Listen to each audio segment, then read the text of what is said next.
Saya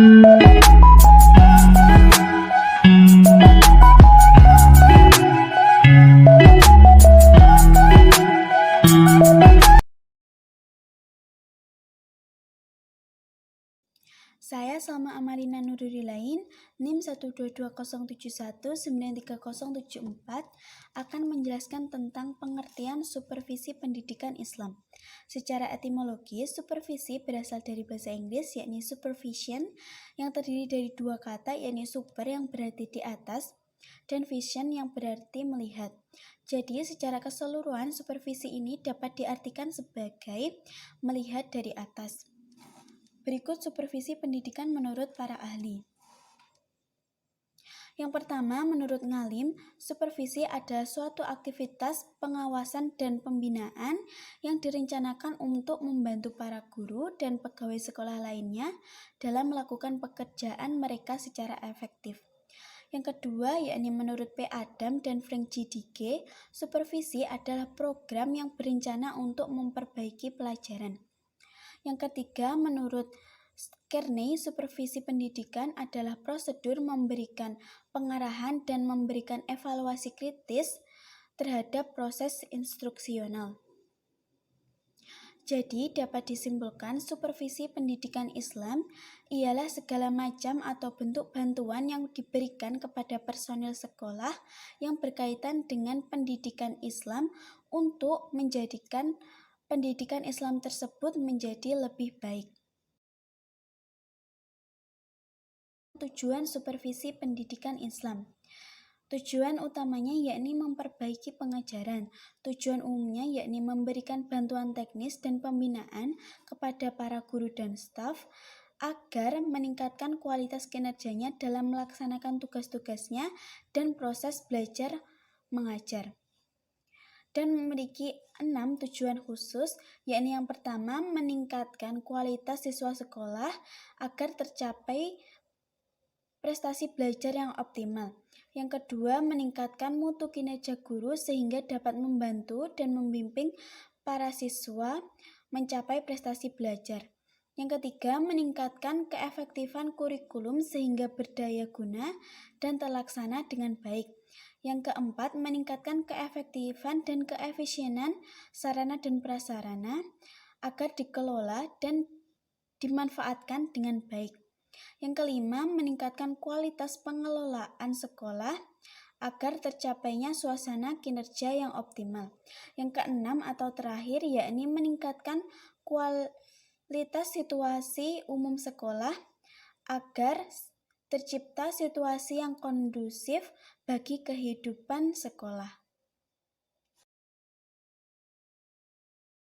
Saya Amalia Khairunisa Lutfia, NIM 12207193090. Saya akan menyampaikan materi dengan judul fungsi dan prinsip-prinsip dari supervisi pendidikan Islam. Baik, yang pertama, fungsi utama supervisi pendidikan ditujukan pada perbaikan dengan meningkatkan situasi belajar mengajar. Sehubung hal tersebut, maka Swearigan memberikan 8 fungsi supervisi sebagai berikut. Yang pertama, yaitu mengkoordinir semua usaha sekolah. Yang kedua, yaitu memperlengkap kepemimpinan sekolah. Yang ketiga, memperluas pengalaman guru-guru. Yang keempat, menstimulasi usaha-usaha yang kreatif. Yang kelima, menganalisa situasi belajar mengajar. Yang keenam, memberikan fasilitas dan penilaian yang terus-menerus. Yang ketujuh, memberikan pengetahuan dan keterampilan kepada setiap anggota staf.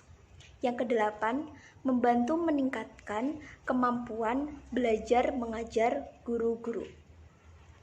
Dalam penulisan ini, penulis itu memfokuskan pada poin yang kedelapan, yaitu supervisi berfungsi untuk meningkatkan kemampuan mengajar guru-guru, di mana para guru itu perlu mendapat bimbingan dan petunjuk-petunjuk sehingga memiliki keterampilan dan pengetahuan yang lebih baik dalam situasi proses pembelajaran.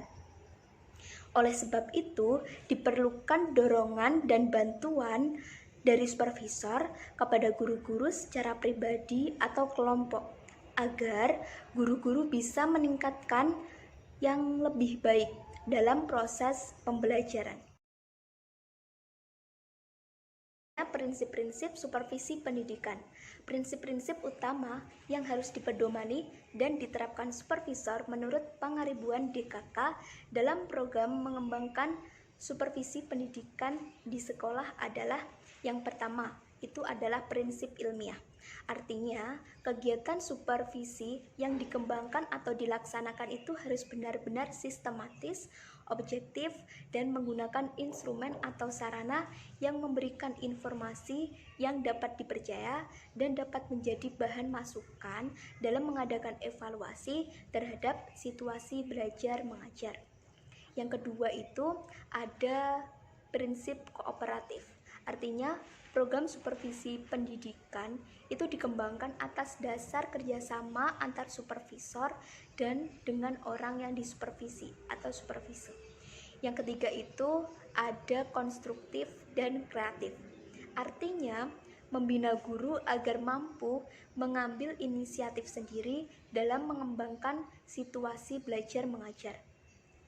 Supervisor dalam prinsip ini diharapkan mampu menggerakkan guru-guru mengembangkan diri dan profesinya, menggairahkan peserta didik, mengembangkan kreativitasnya, mengembangkan kepercayaan diri yang tinggi pada diri peserta didik, dan mengurangi timbulnya rasa takut.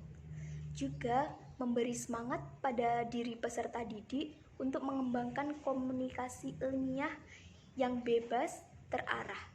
Juga memperkenalkan peserta didik untuk menentukan sendiri sasaran dan evaluasi terhadap dirinya sendiri dan menghindari pengawasan yang terlalu ketat atau kaku atau otoriter.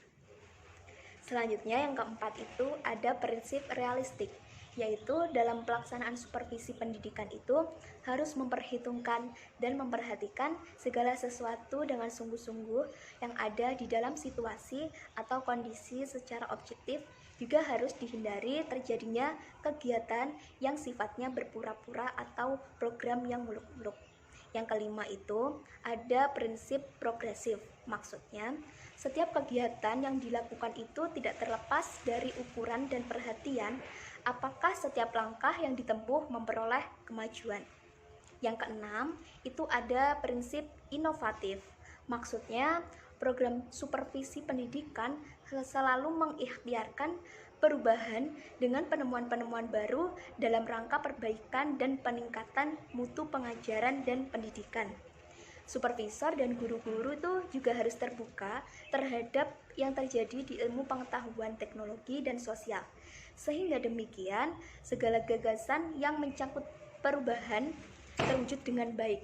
Supervisor juga harus mempunyai sikap inovatif yang tinggi yang ada tugas profesionalnya. Nama saya Rahma Putri Gita Aprilia dengan NIM 12207193073. Di sini saya akan menjelaskan sedikit materi tentang peran supervisi pendidikan. Tujuan supervisi pendidikan adalah memberikan layanan untuk meningkatkan kualitas mengajar guru di kelas agar kualitas belajar siswa di kelas juga meningkat. Secara operasional dapat dikemukakan beberapa peran konkret supervisi pendidikan, yaitu yang pertama, membantu guru melihat dengan jelas tujuan-tujuan pendidikan. Yang kedua, membantu guru dalam membimbing pengalaman belajar murid-murid. Yang ketiga, membantu guru dalam menggunakan sumber-sumber pengalaman belajar. Membantu guru dalam menggunakan metode-metode dan alat-alat pembelajaran modern. Yang kelima, membantu guru dalam memenuhi kebutuhan belajar murid-murid. Keenam, membantu guru menilai kemajuan murid-murid dan menilai hasil pekerjaan guru itu sendiri. Yang ketujuh, membantu guru dalam membina reaksi mental atau moral kerja guru dalam rangka pertumbuhan pribadi dan jabatan mereka. Yang kedelapan, membantu guru di sekolah sehingga mereka menerima dan menjalankan tugasnya dengan hati yang gembira. Yang kesembilan, membantu guru agar lebih mudah mengadakan penyesuaian terhadap masyarakat, dan cara-cara menggunakan sumber-sumber masyarakat. Dan yang terakhir, membantu guru agar waktu dan tenaganya tercurahkan dalam pembinaan sekolahnya.